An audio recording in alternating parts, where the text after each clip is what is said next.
আলহামদুলিল্লাহ, আসসালাতু ওয়াসসালামু আলা রাসূলিল্লাহ ওয়া আসহাবিহি আজমাইন। প্রতি সপ্তাহের মতো আমাদের শায়খ মুখলিসুর রহমান মনসুর মাদদানী হাফিজাহুল্লাহ শায়খ আমাদের দার্স দিচ্ছেন। তো শায়খ এখন শুরু করবেন ইনশাআল্লাহ। জি শায়খ, শুরু করতে পারেন। السلام عليكم ورحمة الله وبركاته. الحمد لله والصلاة والسلام على رسول الله وعلى آله وصحبه ومن والاه أما بعد. প্রশংসা মাত্রই মহামহিয়ান মহান রব্বুল ইজ্জাতের জন্য, যার অশেষ মেহেরবানিতে আমরা দূর দূরান্ত থেকে আজকের এই ক্লাসে যুক্ত হতে পেরেছি। এজন্য আল্লাহর শুকরিয়া আদা করছি, আলহামদুলিল্লাহ। সালাত ও সালাম বর্ষিত হোক আমাদের প্রিয় নবী মুহাম্মদ সাল্লাল্লাহু আলাইহি ওয়াসাল্লামের উপরে, তার পরিবার বর্গ এবং কিয়ামত পর্যন্ত যারা সঠিকভাবে রাসূল সাল্লাল্লাহু আলাইহি ওয়াসাল্লামের অনুসরণ করবেন তাদের উপরও আল্লাহ তাআলা সালাত ও সালাম নাযিল করুন, আমিন। অতঃপর সম্মানিত দিনী ভাইগণ, আমরা দুরুস আল মুহিম্মা লিআম্মাতিল উম্মাহ, মুসলিম জনসাধারণের জন্য গুরুত্বপূর্ণ দার্সসমূহ লেখক হলেন শেখ আব্দুল আজিজ বিন আব্দুল্লাহ বিন বাজ রাহিমাহুল্লাহ। তার এই কিতাব থেকে আমরা নিয়মিত দার্স গ্রহণ করি, দার্স দেই। বলার অপেক্ষা রাখে না যে আমাদের যে সলাৎ, এই সলাৎ অবশ্যই নবী মুহাম্মদ সাল্লাল্লাহু আলাইহি ওয়াসাল্লামের সলাতের অনুরূপ হতে হবে। নতুবা যে সকল স্থানে আমরা রাসূল সাল্লাল্লাহু আলাইহি ওয়াসাল্লামের মতো সালাত আদায় করতে পারবো না, তা সুন্নাহ মোতাবেক হবে না। আর সুন্নাহ মোতাবেক না হলে সেটার সওয়াব থেকেও আমরা বঞ্চিত হয়ে যাব। তো এই জন্য আমরা দুরুসুল মুহিম্মা লিআম্মাতিল উম্মার যে পরিচ্ছেদটা এখন পড়ছি সেটি হলো সুনানুস সালাহ, সালাতের সুন্নাত সম্পর্কে। তার মধ্যে 10টি সুন্নাত আমরা বলে এসেছিলাম, যেগুলো সংক্ষিপ্ত আকারে আমরা যদি বলতে চাই তাহলে বলাটা ভালো মনে করি, যাতে কর্মজীবী মানুষ অথবা ব্যস্ত মানুষেরা তারা একটু রিভিউ করে নিতে পারে অথবা রিমাইন্ডারে তার চলে আসে। তো 1 নম্বরে ছিল আল ইস্তিফতা, যেটা আমরা সানা হিসেবে পড়ি, এটা সুন্নাহ। 2 নাম্বার, আহ ডান হাতকে বাম হাতের উপরে রেখে বুকের উপর রাখা, এটা সুন্নাহ। নাভির নিচের হাদিসটা, এটা সর্বসম্মতিক্রমে দুর্বল, কিন্তু আমাদের বাঙালি সমাজে মাযহাবী গোঁড়ামির দরুন সেটাই প্রচলিত আছে। যাই হোক, আল্লাহ সুন্নাহর উপরে আমাদেরকে আমল করার তৌফিক দান করুন। 3 নম্বরে ছিল যে আমরা যখন তাকবীরে তাহরিমা দিব, রুকুতে যাব, রুকু থেকে উঠবো বা তৃতীয় রাকাতের জন্য উঠবো, তখন আমাদের হস্তদ্বয় কানের লতি বরাবর অথবা 2 কাঁধ বরাবর উঠাবো। 4 নাম্বার, যে তাসবিহ গুলো আমরা পাঠ করি রুকু সাজদাতে, সেই তাসবিহ গুলো একবার পড়াটা ওয়াজিব, আর 3বার করে পড়াটা হলো সুন্নাহ। 5 নাম্বারে 2 সাজদার মাঝখানে আমরা একটা দোয়া পড়ি, সর্বনিম্ন দোয়াটি হচ্ছে রব্বিক ফিরলি। তো এটি একবার পড়া সুন্নাহ, আর একবারের অধিক পড়া এটা একবার পড়াটা ওয়াজিব, একবারের অধিক যেটা সেটা সুন্নাহ, রব্বিক ফিরলি রব্বিক ফিরলি রব্বিক ফিরলি। তবে এখানে একটি দোয়া রয়েছে, সেটাও আমরা পড়তে পারি, আল্লাহুম্মা গফিরলি ওয়ারহামনি ওয়াহদিনি ওয়াআফিনি ওয়ারজুকনি ওয়াজবুরনি, এইভাবে ভিন্ন রেওয়ায় থাকতে পারে। তো সেই দোয়াটি পাঠ করা, তো এটি বিশেষ করে রব্বিক ফিরলি যেটি, এটি একাধিকবার পাঠ করাটা হলো সুন্নাহ। 6 নাম্বার, যখন আমরা রুকু করব তখন অবশ্যই আমাদের পিঠ এবং মাথা যেন বরাবর থাকে, মাথা উঁচু নিচু এরকম যেন না থাকে, সমান্তরাল থাকে, এটা খেয়াল রাখতে হবে। এবং কিন্তু শিক্ষার বিষয়, কারো মাঝে ভুল ত্রুটি পেলে কর্কশতা না করে তাকে শুধরিয়ে দেওয়া, সম্মানের সাথে, আদবের সাথে, হিকমতের সাথে তাকে এগুলো ভুল ধরিয়ে দিতে হবে। 7 নাম্বার, মুজাফাতুল মাদুদাইনি আনিল জামবাইন, যখন আমরা রুকু বা সাজদা করব, তখন আমাদের আহ, এই এই আহ, বাহু এবং পেট, আবার পেটের সাথে রান, এগুলো আলাদা আলাদা থাকতে হবে। মানে যে আমাদের এই বাহু আছে, এটা যেন পেটের সাথে এইভাবে লেগে না থাকে, আবার এই পেটটা যেন আবার রানের সাথে লেগে না থাকে রুকু সাজদার সময়। এগুলো খেয়াল রাখতে হবে। আর 8 নাম্বার হলো রফউ যিরাআইনি আনিল আরদি হিনা সুজুদ।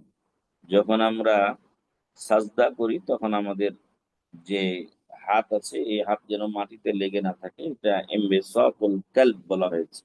কুকুরের বসা, কুকুরকে দেখবেন 2 হাত এমনি আগায়া বসে। রাসূল সাল্লাল্লাহু আলাইহি সাল্লাম এটা নিষেধ করেছেন যে এরকম সাদৃশ্যপূর্ণ হবে না, বরং হাতগুলো তোমরা রুকু সাজদার সময় উঠিয়ে রাখবে। তবে অবশ্যই এই ক্ষেত্রে পাশের সাথে যেন কষ্ট না হয় সেদিকে খেয়াল রাখবে। 9 নাম্বার, আহ তাশাহুদে আউয়ালে যখন আমরা বসবো, তো বাম পাটার উপরে বসবো আর ডান পাটা খাড়া রাখবো, এটা হলো সুন্নাহ। আর 10 নাম্বারে আমরা পড়েছিলাম আর তাওয়াররুকু ফিত তাশাহুদিল আখির, শেষ বৈঠকে তাওয়াররুক করা। এবং সেটা হলো যে বাম নিতম্বের উপরে বসতে হবে, বাম পাটা ডান পাটা খাড়া রেখে ডান পা নিচ দিয়ে আপনার ডান দিকে বের করে দেওয়া, এটা হলো তাওয়াররুক। তাওয়াররুকের আরো একটি ধরন আমরা বলেছিলাম যে উভয় পাকে ডান দিকে করে দেওয়া।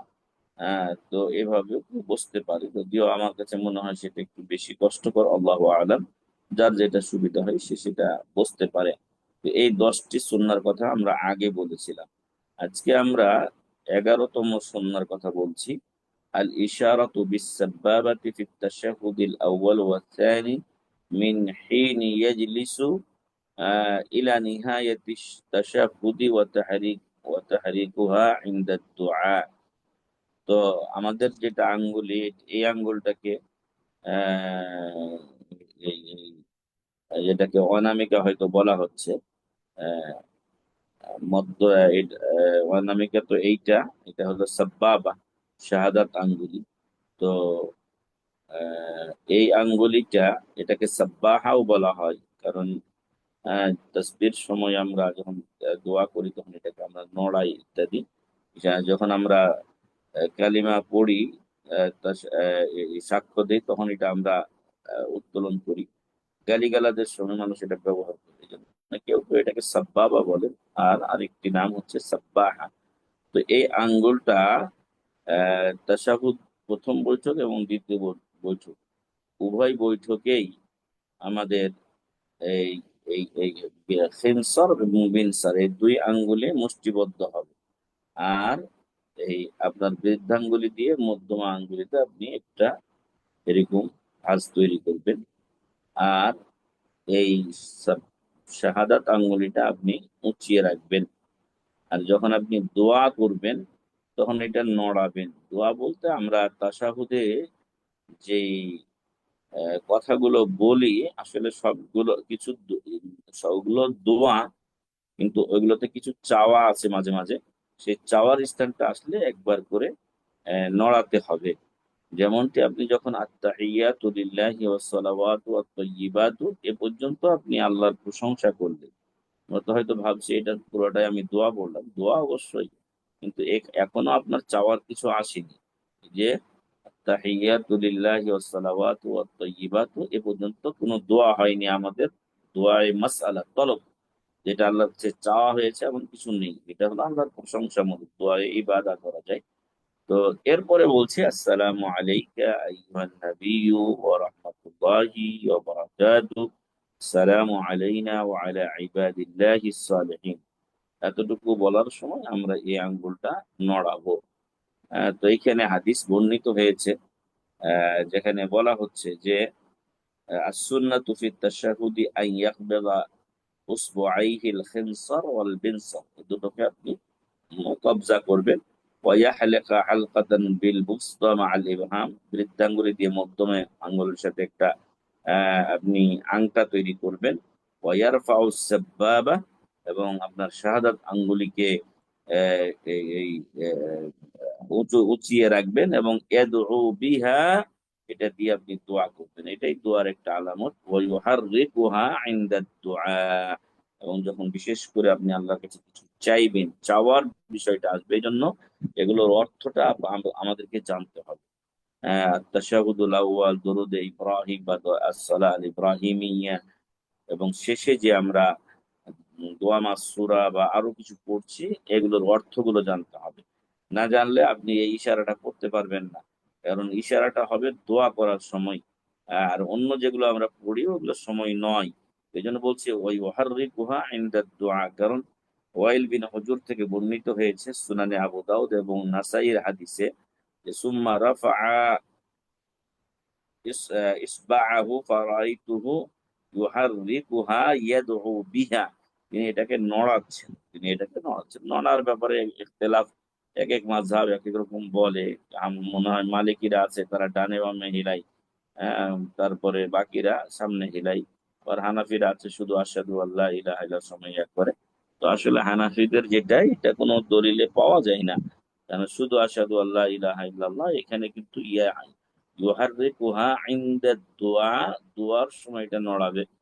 আর আশহাদু আল্লা ইলাহা ইল্লাল্লাহ অবশ্যই শাহাদাতের সাক্ষী, কিন্তু দোয়ামূলক শব্দ এখানে একটি হিসাবে, দোয়া মাসআলা চাওয়ার হিসাবে আল্লাহর কাছে এটা ব্যবহৃত হয়নি।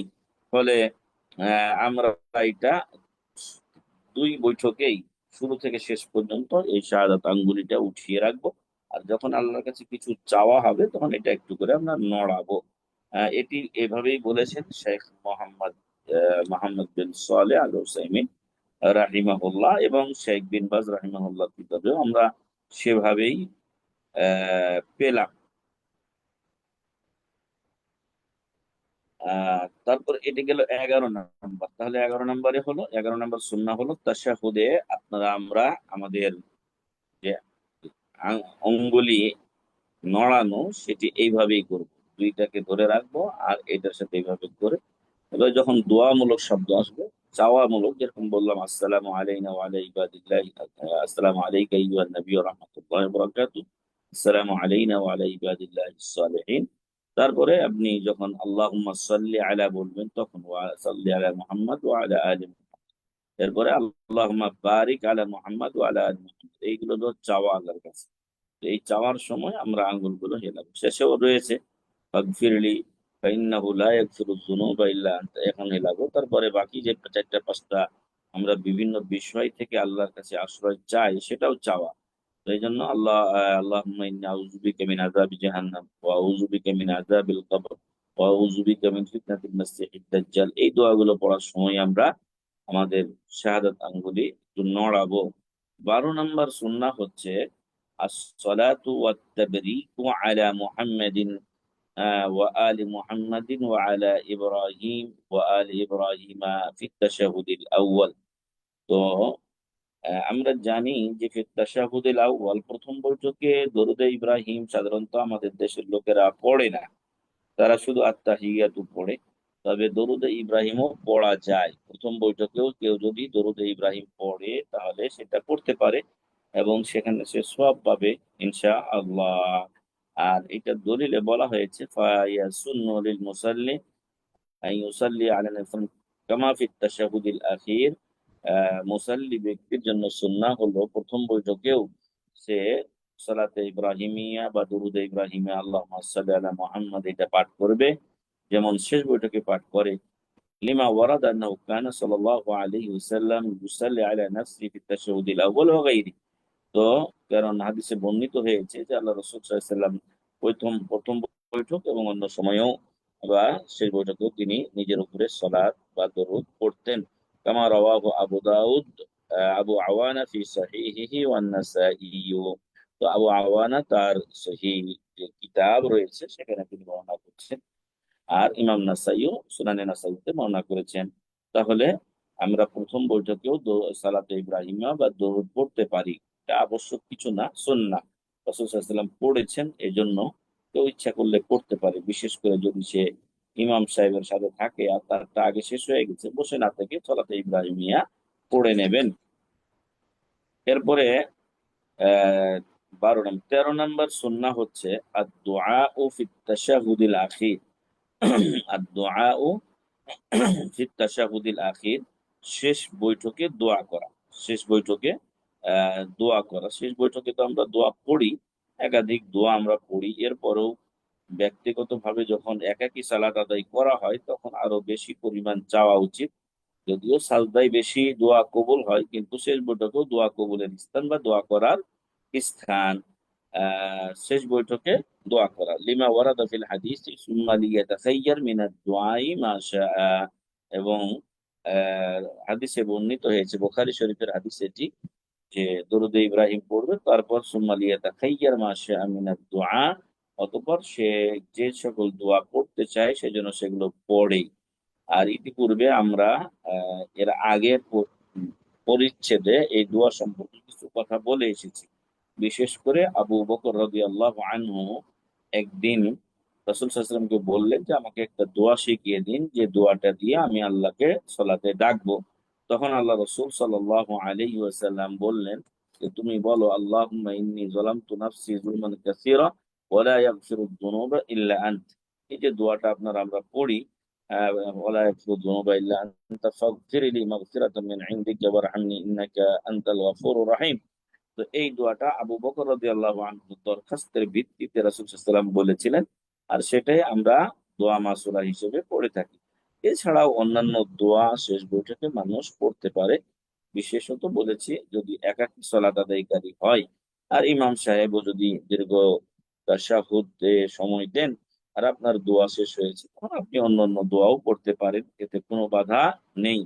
বরং আমি যখন দাম্মাম ইসলামিক সেন্টারে ছিলাম, তখন দাম্মাম ইসলামিক সেন্টারের যিনি এই মুদির, এখন উনি মুদির আম এবং সর্বোচ্চ দায়িত্বশীল হিসেবে কাজ করছেন সেই সেন্টারে।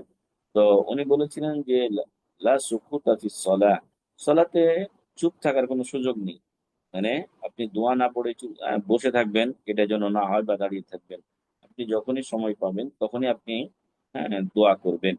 কারণ সলাদটাই হলো দোয়া, সলাদটাই হলো দোয়া। এই জন্য আমরা বসে না থেকে অন্যান্য দোয়াও আমরা পড়বো। বিশেষ করে শেষ বৈঠকে যদি ইমাম সাহেবের দোয়া পড়তে বিলম্বিত হচ্ছে, আমার দোয়া শেষ হয়ে গেছে, আমি অন্যান্য দোয়াও এখানে যুক্ত করবো ইনশাআল্লাহ।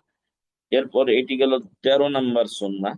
আর 14 নাম্বার সুন্নাহ হলো আল জাহরু বিল কিরাআতি ফি সালাতিল ফজর ওয়া সালাতিল জুমআতি ওয়া সালাতিল ঈদাইন ওয়াল ইসতিসকা ওয়া ফি রাকআতাইন আল উলায়াইন মিন সালাতিল মাগরিবি ওয়াল ইশা। তো আল জাহরু বিল কিরাআতি ফি সালাতিল ফজর, সালাতুল ফজরের 2 রাকাত সালাত, তারপরে জুমার 2 রাকাত সালাত, ঈদাইন, দুই ঈদের সালাত হলো 2 রাকাত, সালাতুল ইসতিসকা হলো 2 রাকাত, তারপরে ফির রাকাতাইনিল উলাইয়াইনি মিন সলাতিল মাগরিব, মাগরিবের 3 রাকাত আমরা সালাত আদায় করি, তার প্রথম 2 রাকাত আমরা জোরে কেরাত করি। ওয়াল ইশা, এবং এশার সালাতেরও প্রথম 2 রাকাতে জোরে কেরাত। তো এই সালাত যেগুলো বলা হলো এগুলোতে আহ জোরে কেরাত করতে হবে। আপনার আবারও আমরা বলছি আপনাদেরকে, সলাতুল ফজরের 2 রাকাত, জুমা 2 রাকাত, ঈদের সালাতের 2 রাকাত, ইস্তেসকার 2 রাকাত, এবং মাগরিব ও এশারের প্রথম 2 রাকাত। তো এগুলোতে জোর আওয়াজে কেরাত পাঠ করা, এটা ইমাম সাহেবের জন্য, অথবা একাকিও যদি পড়ে কেউ, তাহলে সে একটু আওয়াজ করেই পড়বে। এটা হলো সুন্নাহ। কেউ যদি আহ চুপে পড়ে সুন্নাহ খেলাফ হবে, কিন্তু তার সালাত হয়ে যাবে ইনশাআল্লাহ যদি পড়ে। আর যদি না পড়ে তখন তার সালাত হবে না। তো এই জন্য এই এই এই সলাৎ গুলোতে যা জেহারি সলাৎ সেহেতু কেরাত গুলো যেন এখানে উঁচু আওয়াজে হয়। ইমাম ইবনে কুদামা রাহিমাহুল্লাহ বলছেন, আল জাহরু ফি মাওয়াদি'ল জাহরি ওয়াল ইসরারু ফি মাওয়াদি'ল ইসরারি মুজাম্মাউন আলা আও মুজমাউন আলা ইস্তিহবাবিহি। সকল উলামা ইকরাম একমত যে আহ, যে যে সকল স্থানে জাহারি কেরাত রাসূল সাল্লাল্লাহু আলাইহি ওয়াসাল্লাম উঁচু আওয়াজে কেরাত এসেছে রাসূল থেকে, আর যেগুলোতে নিচু আওয়াজে এসেছে, উঁচুতে উঁচু আওয়াজে এবং নিচু গুলোতে নিচু আওয়াজে বা নীরবে পড়া, এটাই হলো সুন্নাহ। এ ব্যাপারে সবাই একমত। ওয়ালাম ইয়াখতালিফুল মুসলিমুনা ফি মাওয়াদিহি, এবং এগুলোর ব্যাপারে মুসলিমরা ইখতিলাফ করেননি। ওয়াল আসলু ফি যালিকা ফি'লুন নবী সাল্লাল্লাহু আলাইহি ওয়াসাল্লাম। আর এই ক্ষেত্রে আমাদের মূল যে ভিত্তি, সেটা হলো রাসূল সাল্লাল্লাহু আলাইহি ওয়াসাল্লামের কর্ম। আর وقد ثبت ذلك بنقل السلف عن السلف। আর এইটা আমাদের পরের লোকদের অগ্রজদের কাছ থেকে যে সকল বর্ণনা এসেছে সেগুলোতে এটা বর্ণিত হয়েছে। فقد ثبت نقل الصحابة لقراءته في الفجر والجمعة والعيدين وصلاة الاستسقاء والكسوف وفي الركعتين الأوليين من المغرب والعشاء في أحاديث صحيحة ثابتة। তো আম, এই সলাদ গুলো এখানে আরো একটি সলাত অতিরিক্ত অ্যাড করা হয়েছে, সলাতুল কুসুফ, চন্দ্র বা সূর্য গ্রহণের সালাত জোর আওয়াজে কেরাত করেছেন রাসূল সাল্লাল্লাহু আলাইহি ওয়াসাল্লাম। তো এগুলো সহিহ হাদিস দ্বারা সাব্যস্ত প্রমাণিত আমল। তো এই ছিল আজকে আমরা 14টি পর্যন্ত বললাম, আরো বেশ কয়েকটি বিষয় রয়ে গেছে যেটা হয়তো আজকে শেষ করতে পারবো না, অনেকটা লম্বা সময় লাগবে।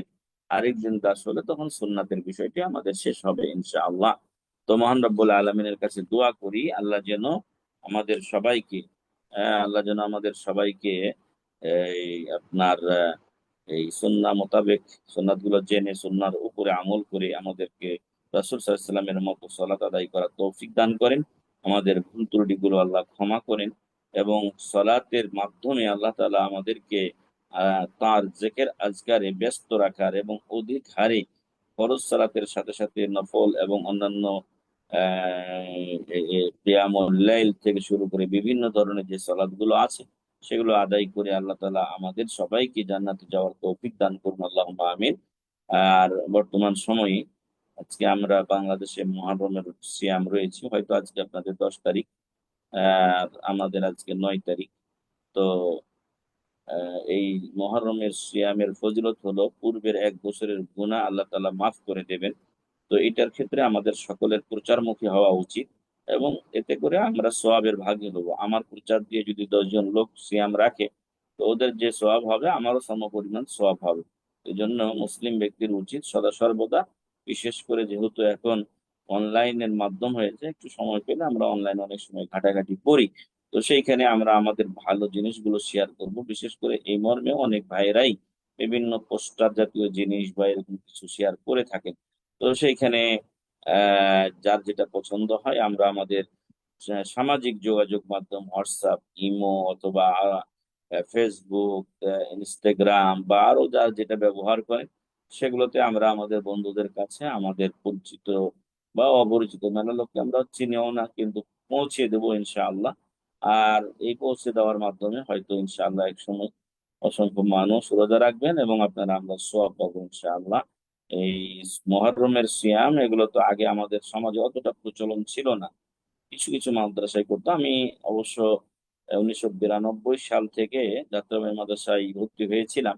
তো তখন থেকে আমাদেরকে 2 দিন ছুটি দেওয়া হতো, মহররমে 2 দিন ছুটি থাকতো মাদ্রাসা, বাসায় কেউ যেতে পারতো না, কিন্তু সাহারি ইফতার এগুলো দেওয়া হতো এবং রোজা রাখা হতো।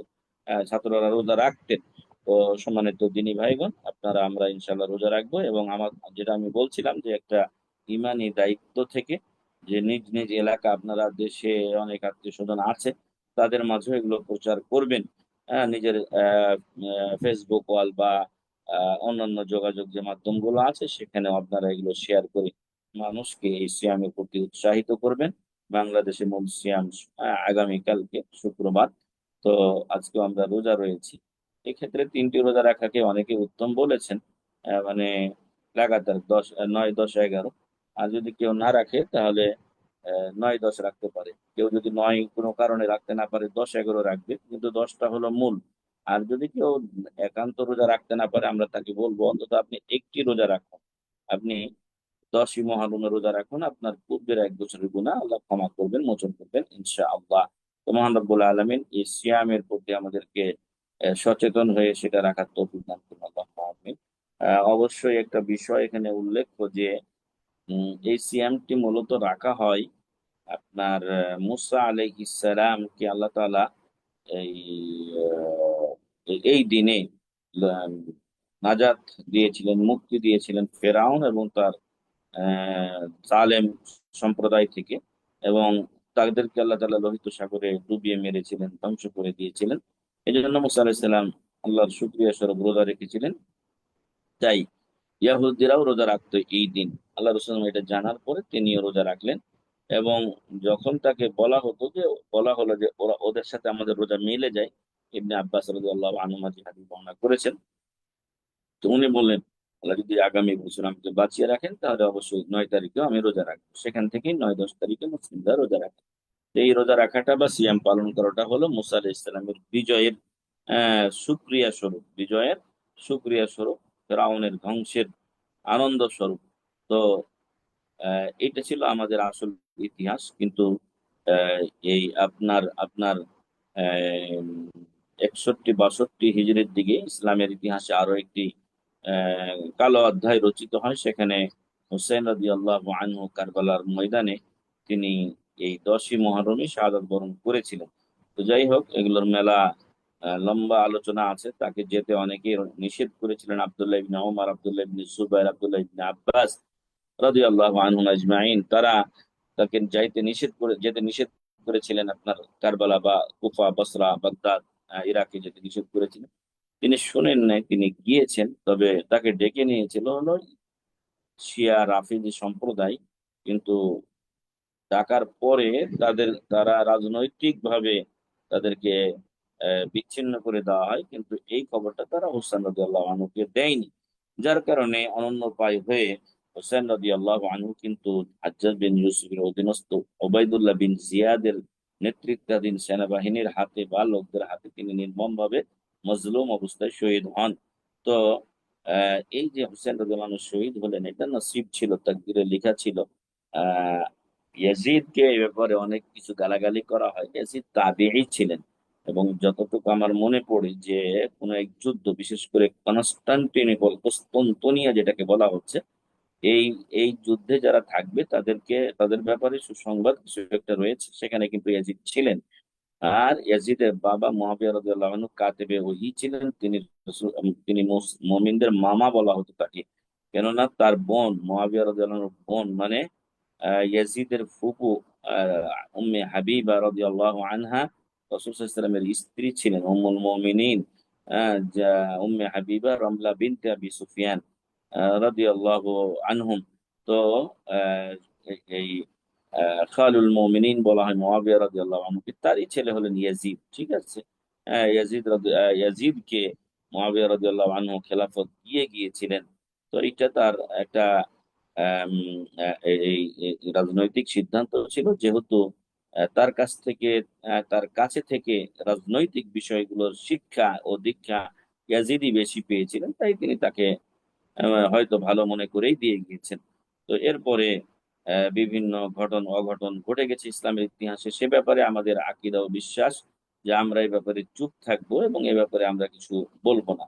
ইয়াজিদ বিন মুআবিয়ার ব্যাপারে অনেকেই বলেন যে উনি আসলে ওবায়দুল্লাহ বিন জিয়াদ বা যারা হুসাইন রাদিয়াল্লাহু আনহুকে হত্যা করেছিল তাদেরকে তিনি শাস্তি দেননি। আবার কেউ কেউ বলছেন যে রাজনৈতিক প্রেক্ষাপটে ওবায়দুল্লাহ বিন জিয়াদের মতো দুর্ধর্ষী লোককে তখন শাস্তি দিলে তার অধীনস্থদের মাধ্যমে একটা বিশৃঙ্খলা তৈরির সমূহ সম্ভাবনা ছিল, এই জন্য তিনি সেটা এড়িয়ে গেছেন। কিন্তু যখন হোসেন রাদিয়াল্লাহু আনহু পরিবারের সদস্যদেরকে ইয়াজিদের কাছে নিয়ে যাওয়া হয়েছিল, তিনি তাদের সাথে ভালো আচরণ করেছিলেন এবং তাদেরকে সম্মান দিয়েছিলেন, এবং সসম্মানে পাহারা দিয়ে তাদেরকে বিভিন্ন হাদিয়া উপহার দিয়ে মদিনায় পৌঁছে দিয়েছিলেন। তো মূলত তখনকার দিনে তো আর এখনকার মতো অনলাইন ছিল না, মোবাইল ছিল না। তো এই মাঠের মধ্যে যে বাস্তব প্রেক্ষাপট ঘটছে সেটা সম্পর্কে ইয়াজিদ ওয়াকিফ আলী ছিলেন না। কিন্তু আমাদের সমাজে বিষাদ সিন্ধুর মতো একটা বিষ সিন্ধু, একটা বিষ বাষ্প ছড়িয়েছে মুসলিম সমাজে তার সাহাবাদের সম্পর্কে, মুআবিয়া সম্পর্কে, সম্পর্কে। ইয়াজিদ সাহাবী ছিলেন না, তাবিঈ ছিলেন, কিন্তু তাবিঈরাও তো ভালো মানুষ। তবে এই ঘটনাকে কেন্দ্র করে বেশিরভাগই ওলামা ইকরাম ইয়াজিদকে রাহিমাহুল্লাহ এই শব্দটা বলেন না, চুপ থাকেন। আল্লাহু আলাম। আল্লাহ তাআলা যেন আমাদেরকে এই যে এই এই এই এই আপনার মহররম কেন্দ্রিক হুসেন রাদিয়াল্লাহু আনহুর ব্যাপারে শিয়া রাফিজি সম্প্রদায় যে বুক চাপড়ায়, নিজেদের শরীর ক্ষত বিক্ষত করে চাবুক দিয়ে মারে ইত্যাদি, এগুলো মূলত অনইসলামিক কাজ। এগুলোর সাথে ইসলামের কোনো সম্পর্ক নেই, এবং এগুলোকে অনেক রং চং চড়ানো হয়েছে। আর মূলত আমি যেটা বলি যে এরাই হোসেন রাদিয়াল্লাহুকে ডেকে নিয়ে সাহায্য করতে তারা ব্যর্থ হয়েছে, ফলে হোসেন রাদিয়াল্লাহুর মৃত্যুর জন্য মূলত শিয়ারা এটাই এখন তারা আফসোস করে কেন আমরা হোসেনকে বাঁচাতে পারলাম না। তো তখন যদি তারা একবার তাকে আসতে নিষেধ করতেন তাহলেই কিন্তু আল্লাহর রহমতে তিনি বেঁচে যেতেন। কিন্তু ভাগ্যে তো এতটুকু রয়েছে, এতে হোসেন রাদিয়াল্লাহু কোনো ক্ষতি নেই। কারণ হাসান এবং হোসেনকে বলা হয়েছে রাইহানাতাই রাসূল সাল্লাল্লাহু আলাইহি ওয়াসাল্লাম, রাসূলের কলিজার দুই টুকরা, এবং আল হাসান ওয়াল হুসাইনু সাইয়্যিদা শাবাবি আহলিল জান্নাহ, হাসান হোসেন জান্নাতের যুবকদের সর্দার হবেন। ফলে এর চাইতে আর বড় কি মর্যাদা হতে পারে? সম্মানিত উপস্থিতি, এই জন্য হাসান হোসেনের কোনো ক্ষতি নেই, তারা শহীদ, এবং বিশেষত হোসেন রাদিয়াল্লাহু আনহু, এবং তারা জান্নাতের সর্দার হবেন যুবকদের। আর সবাই জান্নাতে যখন যাবে তখন যুবক অবস্থাতেই যাবে। তো এই জন্য কিন্তু মূলত আমরা মনে করি যে হোসেন রাদিয়াল্লাহু আনহু শাহাদাতের অন্যতম দায়ী হলো দোষী হলো শিয়া রাফিজি সম্প্রদায়, অথচ তারাই আজকে বুক চাপড়ায় এই কালো পট্টি বাঁধে এবং মেলা ধরনের অপকর্ম তারা করে, এই ইসলাম বিরোধী কাজকর্মগুলো করে। আমাদের বাংলাদেশেও কিছু সুফি বা এরকম শিয়ারা তৈরি হয়েছে যারা এই আশুরাকে হোসেন রাদিয়াল্লাহু আনহুর শাহাদাত বার্ষিকী কেন্দ্রিক পালন করে থাকে, এবং কিছু কবিতা আমাদের সমাজে বলে বেড়ায়। যেমনটি বলা হচ্ছে যে আহ, উড়ে যারে জোড়া কবুতর মা ফাতিমা কান্দে কয়, আজ বুঝি কারবালার আগুন লেগেছে মোর কলিজায়। তো মা ফাতিমা কে দেখ বলছেন যে উড়ে যারে জোড়া কবুতর মা ফাতিমা কান্দে কয়, আজ বুঝি কারবালার আগুন লেগেছে মোর কলিজায়। এটা একটা এমন একটা ডাহা মিথ্যা কথা যা মানে বলার বাহিরে। কারণ হচ্ছে যে ফাতেমা রাদিয়াল্লাহু আনহা তখন বেঁচে ছিলেন না। ফাতেমা রাদিয়াল্লাহু আনহা রাসূল সাল্লাল্লাহু আলাইহি ওয়াসাল্লামের মৃত্যুর ৬ মাসের মাথায় তিনি মৃত্যুবরণ করেছেন। তাহলে উনি ৬১-৬২ হিজরিতে এসে কি করে বলবেন যে উড়ে যারে জোড়া কবুতর মা ফাতেমা কান্দে কয়, আজ বুঝি কারবালার আগুন লেগেছে মোর কলিজায়। তো এই কথা শুনে আবার আল্লাহ তাআলা আরশ থেকে বলছেন যে হে জিবরিল, বাতাস করো ফাতিমা বিবির গায়ে। তো আল্লাহ তাআলা আবার জিবরিলকে দিয়ে ফাতেমার গায়ে বাতাস করতেও পাঠালেন, নাউজুবিল্লাহ। এগুলো বানোয়াট কিসসা কাহিনী। মহান রব্বুল আলামিন যদি আহ এই এই বাতাসই করতে পাঠাবেন তাহলে তিনি হোসেন রাদিয়াল্লাহু আনহুর শাহাদাত বন্ধ করে দিলেই তো হতো। কিন্তু আসলে এগুলো ঘটেছে, এবং এই কাহিনীগুলো বিভ্রান্ত করা কাহিনী। এবং ওই যে বলছিলাম যে বিশ্বাস সিন্ধু বা এরকম বিদাতি চালচক্র থেকে এগুলো এসেছে, এবং যারা এই বিষাদ সিন্ধুর চক্করে পড়ে গেছে অধিকাংশ লোকেরাই ইয়াজিদকে গালি দেয়, অনেকে মুআবিয়া রাদিয়াল্লাহু আনহু পর্যন্ত গালি দেয়, অনেকে মুআবিয়াকে কাফের বলে। শিয়া রাফিদ সম্প্রদায় বেশিরভাগই কাফের বলে, তাদের কাছে আপনারা আমরা কাফের। ফলে আল্লাহ এদের খারাপি থেকে আমাদের হেফাজত করুন, সুন্নাহর উপরে আমল করার তৌফিক দান করুন। আলহামদুলিল্লাহ, মুসলিম সমাজ আজকে আস্তে আস্তে জানতেছে যে এই মহরমের রোজা মুসা আলাইহিস সালামের নাজাতের জন্য শুকরিয়া স্বরূপ রাখা হয়। আল্লাহ তাআলা আমাদেরকে এই নিয়তে রাখা তৌফিক দান করুন, এবং হোসেন রাদিয়াল্লাহু আনহুর শাহাদাতের জন্য যারা দায়ী ছিল আল্লাহ তাদেরকে যথাযথ বিচার করুন। আল্লাহুম্মা আমিন। জাযাকুমুল্লাহু খাইরান। সুবহানাকা আল্লাহুম্মা ওয়া বিহামদিকা আশহাদু আল্লা ইলাহা ইল্লা আনতা আস্তাগফিরুকা ওয়া আতুবু ইলাইক। ওয়াসসালামু আলাইকুম ওয়া রাহমাতুল্লাহি ওয়া বারাকাতুহু। ওয়ালাইকুম আসসালাম রহমতুল্লাহি ওয়া বারাকাতুহু। জাযাকাল্লাহু খাইরান শেখ। আহ, কামাল ভাই, আপনার কোনো কোয়েশ্চেন আছে? আসসালামু আলাইকুম শেখ, সময় আছে তো? কুইক, জি জি। ওকে। আমার প্রশ্ন আসলে শেখ ইজ নট মোর প্রশ্ন, বাট লাইক আমার আন্ডারস্ট্যান্ডিং যেটা, সরি বাংলা কঠিন আমার লাগি, ইজ সো আমি অনেক দিন থেকে সিন্স আইভ আন্ডারস্টুড, আমি যেটা বুঝছি যে তাশাহুদর পয়েন্টিং ফিঙ্গার, আমি যেটা পড়ছি, meaning the books of Ibn Hajar and Imam Nawawi, And then later I learned about, আমি শিখছি যে Albani's point, Albaniর একটা opinion, Sheikh Uthayminের opinion, Abdulaziz Ibn Baz, Rahimullah, সবর opinion. But আমি যেটা বুঝছি যে the strongest opinion is to just মানে আঙ্গুলটারে সোজা করে রাখবেন, কোনো লড়ালড়ি নাই। So আমি বুঝতাম চাই যে আমি কোনো কিছু মিসিং আছে নি আমার বুঝার মাঝে যে or this is the most correct view.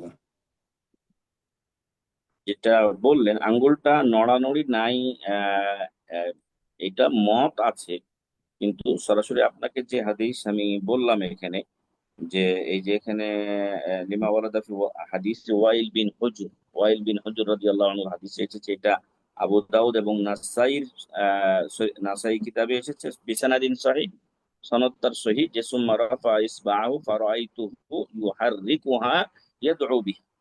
ইউহাররিকুহার অর্থ হলো নড়ানো, এটা নড়ানোর কথাটা এসেছে। আর ইবনে উসাইমিন রাহিমাহুল্লাহ বলেছেন যে দোয়া ইয়াদউ বিহা যখন এসেছে, তো ইউহাররিকুহা ইয়াদউ বিহা, তো ওই যে একটা হলো কি আমাদের মুখের কথাতেও আমরা দোয়া করছি, আবার আঙ্গুলের দ্বারাও ইশারা হচ্ছে ওই দোয়ার সময়। তো এটা স্বাভাবিক সবসময় নড়ানো না, বরং আমি যেটা বলেছি সেটাই, সেই কথাটা অনেকটা মানে এই গবেষণা করেই আমি এটা বলছি বিভিন্ন হাদিসের আলোকে, বিভিন্ন ইমামের মতে। তো যখন আমরা এই দোয়া বলতে, দোয়া আবার দুই প্রকার, একটা দোয়া ইবাদা, একটা হলো দোয়া তলব বা মাসআলা। এটা হলো চাওয়া, আমরা কিছু চেয়ে থাকি আল্লাহ তাআলার কাছে। তো সেই চাওয়াটা যখন হবে, তাশাহুদ এর শুরু থেকে শেষ পর্যন্ত, প্রথম তাশাহুদের শেষ পর্যন্ত, শেষ তাশাহুদের সালাম ফিরানো পর্যন্ত আমরা যে জিনিসগুলো আল্লাহর কাছে চাই, হ্যাঁ, এই জন্য এই দোয়াগুলোর অর্থ আমাদের জানা থাকতে হবে যে কোনটা আমার জন্য চাওয়া হচ্ছে। যেমনটি আমরা তাশাহুদে যখন প্রথম দিকে বলছি আসসালামু আলাইকা আইয়ুহান নবী ওয়া রাহমাতুল্লাহি ওয়া বারাকাতুহু, এটা চাওয়া হচ্ছে আল্লাহর কাছে যে হে আল্লাহ, আপনি নবী সাল্লাল্লাহু আলাইহি ওয়াসাল্লামের উপরে রহমত, শান্তি এবং বারাকা নাজিল করুন। তো এই তখন আঙ্গুলটা নড়াবে। ঠিক আছে, কেউ আঙ্গুল নড়াবে না, সে মতটাও রয়েছে, কিন্তু আমি মনে করি যে আঙ্গুল নড়ানোর কথাটা ইবনে উসাইমিন রাহিমাহুল্লাহ বলেছেন দোয়ার সময়, এবং সেটা কওয়ি জিদ্দান, এবং এটা একটা শক্তিশালী মত। জাযাকাল্লাহ। না শেখ, আমি ভুল লাগে না, আমি ক্লারিফিকেশনটা চাইতেছি যে আপনি যেটা ক্লারিফাই করছেন যে দোয়ার অনেক সময় দেখছি অনেক বাইনতে নমাজের মাঝে খালি হ্যাঁ, অনেক হয়, লড়াইতে আপনার আসে। কথাটা ঠিক আছে, এই জন্য আমরা বলি যে আমাদের শিখতে হবে। আমাদের ভাইদের এই যে খালি গতানুগত অনেকে কষ্ট করে দোয়াটা মুখস্থ করে নিয়ে পড়ছে, কিন্তু আমি কি চাইতেছি আল্লাহর কাছে সেই জিনিসটা তো আমার অনেক সময় অর্থটা না জানলে আমার জানা হয় না। আর জানা না হলে আমি তখন কোনটা যে দোয়া আর কোনটা কি, ওইটা আমি অনেক সময় জানি না, আন্দাজি উঠাই আর কি, উঠাই নামাই উঠাই নামাই, সো এটা ঠিক নয়। হ্যাঁ, সেকেন্ড প্রশ্ন শেখ, সরি আপনারা কাট করে দিচ্ছি জোন। আচ্ছা, সমস্যা নেই। তাশাহুদের পরে বাট আজ যে সময় ওখানে আইলাম, আচ্ছা দুরুদ ইব্রাহিম এইটার সময় লড়ানি লাগবে নি, এরপরে যেন আমরা এটার সময়ও আমি আমি আপনি যদি বিষয়টা বুঝেন তাহলে আপনার কোনো সমস্যা নেই। যেখানে চাওয়ামূলক শব্দ আছে, যখন আমি আল্লাহুম্মা সাল্লি আলা মুহাম্মাদ ওয়া আলা আলি না মুহাম্মাদ যখন বলছি, না এটা কিন্তু চাওয়া।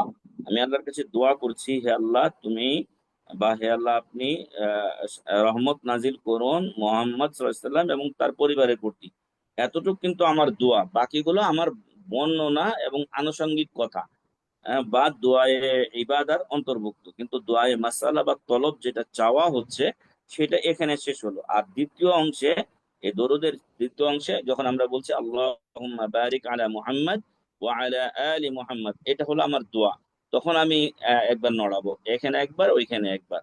আল্লাহুম্মা ইন্নী যালামতু নাফসি যখন আমি বলে যাচ্ছি, ওগুলো কিন্তু বর্ণনা, কিন্তু আমার জন্য দোয়া হলো ফাগফিরলি মাগফিরাতাম মিন ইনদিক ওয়ারহামনি ইন্নাকা আনতাল ওয়াহ্হাব। এখানে আমি হয়তো ফাগফিরলি মাগফিরাতাম মিন ইনদিক ওয়ারহামনি, এইখানে আমি একবার বা দুইবারে নড়াবো। এইভাবে যখন আমরা চাই আল্লাহর কাছে কিছু, তখন সেটা দিয়ে দোয়া করবে। ইউহাররিকুহা, সেটা নড়াতেন, ওয়া ইয়াদউ বিহা, এবং এর দ্বারা তিনি দোয়া করতেন।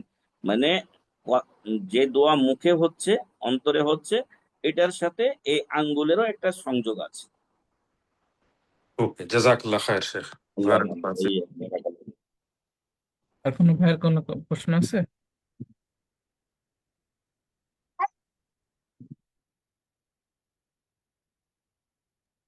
চেক মানে তাহলে শেষ আমরা করি মাহাদি ভাই।